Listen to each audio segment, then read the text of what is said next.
Halo semuanya, kembali lagi bersama kami, Aprizal, Thomas, dan Roy. Baiklah, di video ini kita akan membahas cara kerja mesin diesel. Mesin diesel terbilang mesin yang unik, karena jenis mesin ini tidak perlu pakai busi. Lalu bagaimana pembakaran dapat terjadi? Pada mesin diesel dikenal istilah self combustion.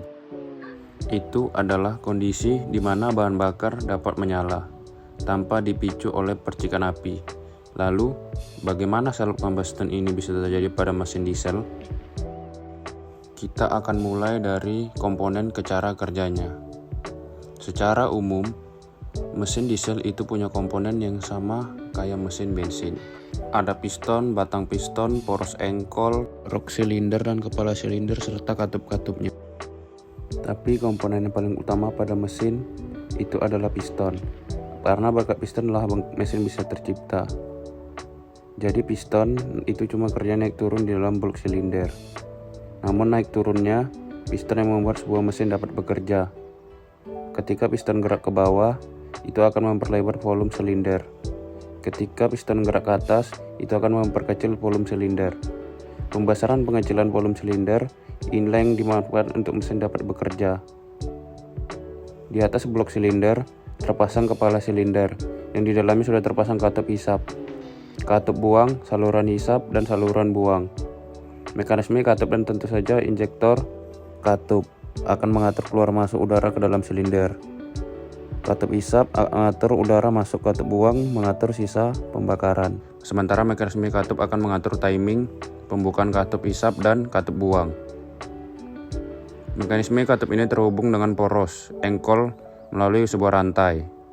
Lalu di bawah piston terdapat connecting rod dan poros engkol. Kedua komponen ini berfungsi untuk mengubah gerakan piston yang awalnya vertikal menjadi rotasi.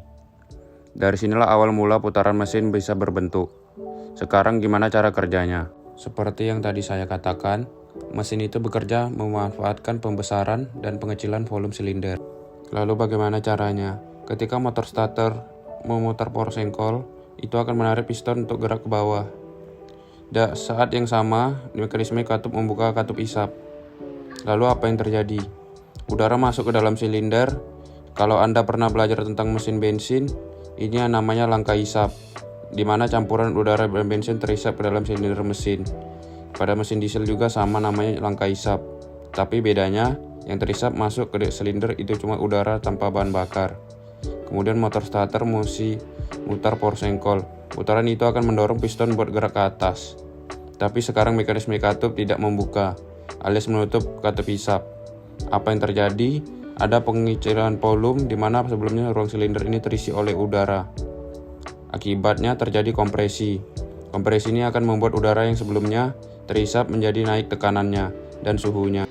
Udara, pertekanan, dan suhu tinggi ini dikonsentrasikan pada ruang kecil di atas piston yang disebut ruang bakar. Langkah ini disebut langkah kompresi. Setelah langkah kompresi, injektor akan menyemprotkan solar ke dalam ruang bakar. Peristiwa ini akan menyebabkan self combustion atau pembakaran sendiri. Ini dapat terjadi karena solar tersebut ke dalam ruang bakar, di mana di situ sudah ada udara yang suhunya melebihi titik nyala solar. Titik nyala solar berada di suhu 300 derajat Celcius, sementara suhu udara yang dikompresi bisa mencapai 500 derajat Celcius. Hal itulah yang membuat solar mampu terbakar tanpa perlu pemicu. Pembakaran ini akan menghasilkan energi ekspansi yang mendorong piston sehingga piston bisa bergerak ke bawah. Ini disebut langkah usaha. Dari langkah inilah energi dihasilkan untuk membuat poros engkol tetap berputar. Lalu piston akan naik sekali lagi. Kali ini katup buang akan terbuka, sehingga gas sisa pembakaran bisa terdorong keluar. Langkah inilah yang terakhir disebut langkah buang. Setelah melewati satu siklus ini, flywheel atau pemberat pada crankshaft sudah menyimpan energi yang dihasilkan dari langkah usaha. Energi ini dapat membuat poros engkol tetap berputar hingga beberapa putaran, sehingga dalam posisi ini, motor starter tidak lagi diperlukan untuk memutar poros engkol. Dengan kata lain, siklus yang akan berulang yang menyebabkan sebuah mesin running atau menyala. Jadi intinya energi mesin berasal dari langkah usaha yang terjadi ketika solar tersembur ke dalam ruang bakar yang suhunya sangat tinggi. Untuk membuat pembakaran itu terjadi, maka dibuatlah mekanisme dari piston hingga ke mekanisme katup, sehingga mobilisasi udara, baik udara bersih atau udara sisa pembakaran, bisa keluar masuk dari dan ke dalam silinder dengan waktu yang pas sesuai RPM mesin. Sementara untuk timing, penyemprotan solar oleh injektor diatur oleh sistem bahan bakar diesel. Untuk mesin diesel sekarang, umumnya pakai Kaman Rail. Anda bisa lihat selengkapnya pada video berikut. Itulah cara kerja mesin diesel. Semoga menambah wawasan kita semua. Terima kasih.